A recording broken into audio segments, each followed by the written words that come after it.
Good morning, everyone. Welcome to BodhiBrew, offering advantage through insight. I'm your host, Confidee Kong, Creative Director of Bodhi Research Group. In today's episode, we covered Darwin's Alpha with our founder and CEO, Dr. Ranjan Bhaduri, and Kevin Cole, the CEO and CIO of Campbell Company. Together, they explore the role of adaptation in business strategy, transformation, innovation, and the challenge of combating alpha decay. Kevin Cole has been with Campbell for over 20 years, being a leading systematic investment management firm. Campbell specializes in managed futures and cash equity strategies. Campbell's mission is to provide exceptional value to its investors. So, sit back, relax, and enjoy a cup of brew with us.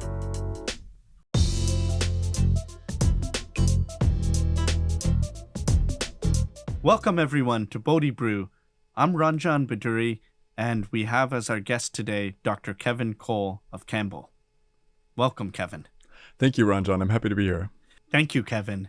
We're delighted that you're here. I'm going to start with Darwin. And Darwin had stated that the species that survive is not the most intellectual, it's not the strongest, but the one that is best able to adapt.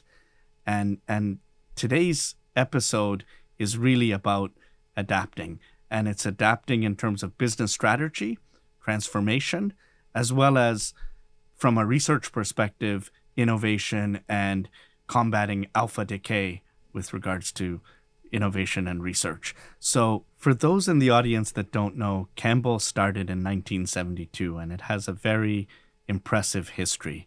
And it's one of the pioneers in trend following.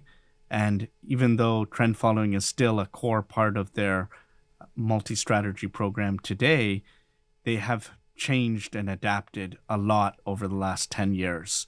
And Kevin, being the CIO and CEO, has been obviously a major part of that. And really, I want to hear the story about making that transformation and getting the buy-in internally and how you execute on all of that. Yeah, I'm happy to tell that story, Ranjan. And I would say the evolution began even a bit earlier than, 10 years ago. I joined the firm in 2003. And at that point, the firm had already begun to evolve beyond its roots as trend followers into a broader set of capabilities trading systematic strategies. So during the early days that included quant macro strategies, my background happened to be on the quant macro side. So I joined to help build out that area.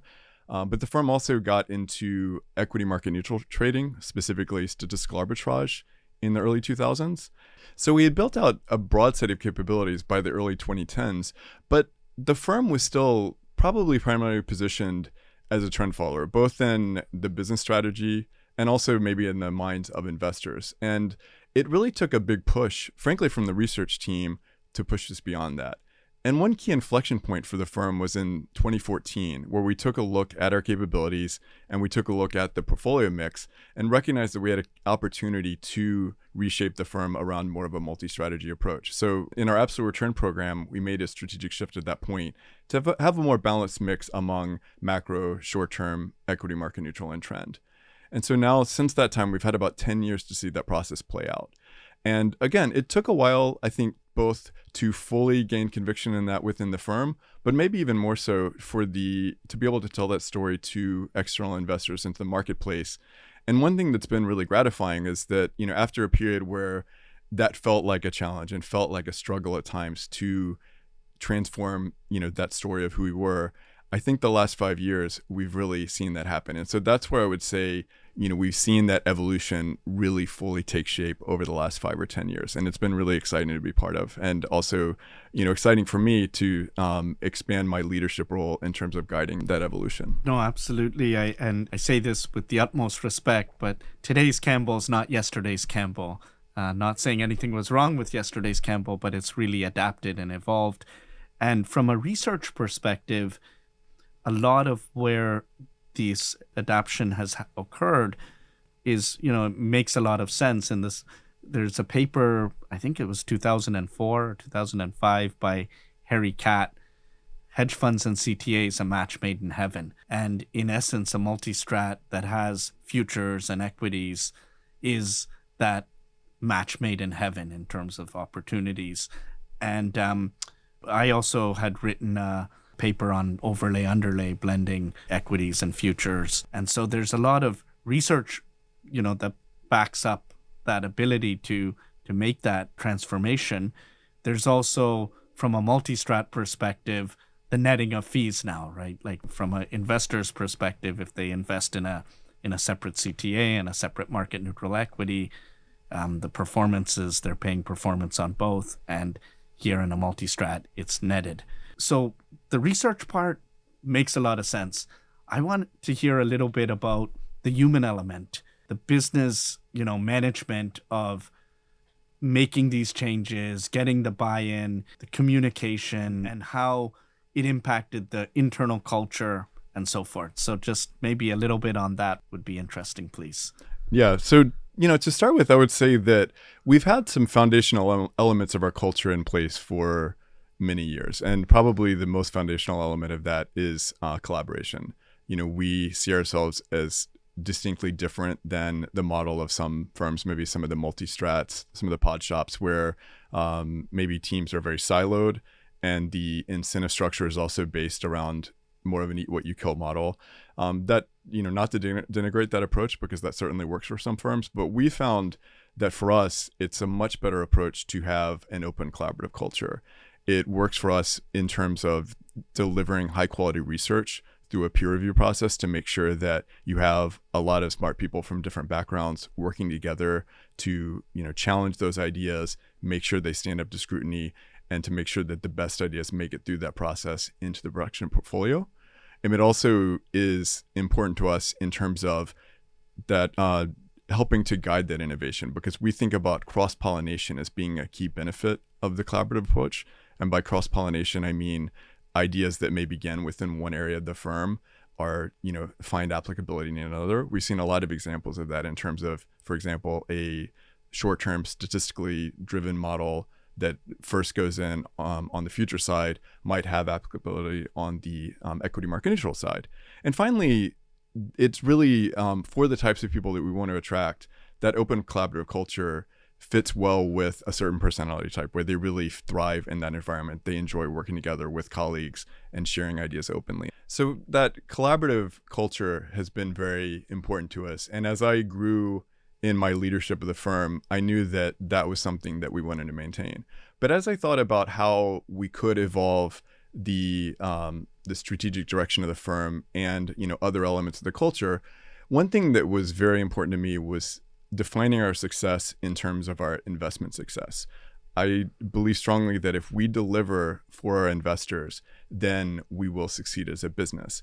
And so that was one reason why I was comfortable when I did expand from the CIO role into also taking on the CEO role, because I believe that that helps to signify that the investment process is at the center of our firm.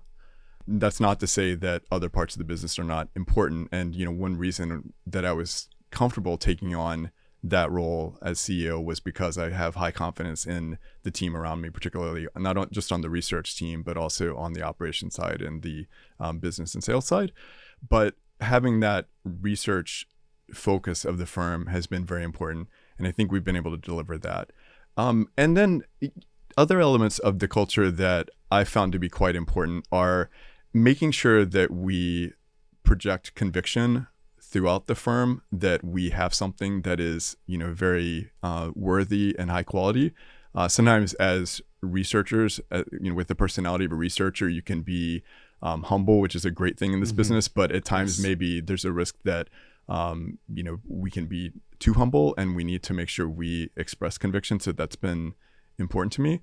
And then also making sure that we have a focus, that there's a clear strategic vision laid out for the team, and that everybody understands kind of what that is, and that we focus on those areas that we've deemed important, and make sure that we're not distracted by, every potential opportunity that comes up, because sometimes that opportunity costs can be detrimental to kind of delivering on your goals. And so making sure that everybody understands this is what we're focused on, this is what we're working towards, and delivering on that is very important. This is key, right? Like in today's world, it's probably easier than ever to get distracted, Yes. right? Like with cell phones and, all the communication, all the information bombardment and so forth, and to stay focused and singularly focused on the priorities, right? And the way that you're tying it back to the scoreboard, right? Like in terms of, at the end of the day, you have a fiduciary duty. You have a lot of clients who are pensions and endowments, sovereigns, and so forth, as well as others. You need to be, over the long run, trying to deliver to them. And I go back to, the culture piece of it is tied into the research, which is tied into the performance. But the way that I guess that you're able to handle everything also apart from this is the fact that you have put together a good team and can delegate, because on the research side, you're leading the research program and you're having to think about problem solving and priorities and so forth. And then the business side is very different. So how has that adjustment been? Has it been pretty seamless just because of your colleagues, or when you added that role of CEO, how has that been? Yeah, it really has been seamless. And I think it does start with having a team that has a great deal of longevity, that, we've worked together for many years through some, good periods and through some tough periods. So we developed a high level of trust and, can communicate with each other, very effectively. So having that's been important. That's throughout the firm. But particularly when I stepped into the CEO role, it was very important to me that I had within the research team such strong leaders that were able to take on more and actually, hungry to take on more. And so I was able to step back, from some of that day-to-day oversight of the process and still, have the strategic guidance, but understand that I had high trust and confidence in that team to lead through that process. Now, I'm going to refer to a white paper that Campbell wrote a long time ago, but I mean, about 10 years ago, and probably you were, very much behind it, but there was a silly debate going on about managed futures not being able to, their performance for trend following only being due to the fact that there had been declining interest rates, right? And I thought it was terribly unfair, because for a trend follower, what did they do? They caught that trend, right, of falling interest rates. So you are penalizing and saying now, they caught the trend and that's all they can do. And there was a bit of a debate. And I remember that Campbell had written a white paper on this and really put it like QED. It was very well written, but how this isn't the case, and rising interest rates and so forth. It's really about the trend. And so were you involved in that paper, or? So yes, I was involved in writing that paper, but in true Campbell fashion, that was a team effort. So there were others that also were very much involved in that. And yeah, we were proud of that paper. I think that was a vigorous debate at the time. And I never understood the debate. Like, it drove me crazy, to be honest. Like, it just, I'm so happy about that paper. Like, I was thinking, okay, maybe I should write something, but I almost felt like this is just ridiculous. And you guys did a great job on that, your team. So yeah, but I would say that it has stood up over time. And I think, particularly thinking about the rate hiking cycle in 2022, where we saw, the Fed and other central banks hiking very aggressively and rates rising very aggressively, I think the industry proved itself very well during that period. And it showed that, trend specifically is not just one trick pony with being long rates, but also the systematic space more generally, I think, fared very well then. And, as we talked about, Campbell has a broader set of strategies. Mm-hmm. So we were not, just focused on trend during that period. But, that being said, I think that was a debate that hopefully is more settled today. Yes, the non-debate that became a debate that you guys proved very well. So I'm going to also now go back to something that you spoke about on the research side and the kind of team that you have built and are building the culture. I know that your career, you started with the Fed and that you have your PhD from Berkeley. And so you're very much research focused. What is it like being in Baltimore with Johns Hopkins University right there, Georgetown not far away? I know that you're also involved with the University of Chicago Project Lab, the Masters of Financial Mathematics, as Bodhi Research Group is involved in that, getting interns from there as well. Just speak a little bit about the academics and Baltimore and how that ties in.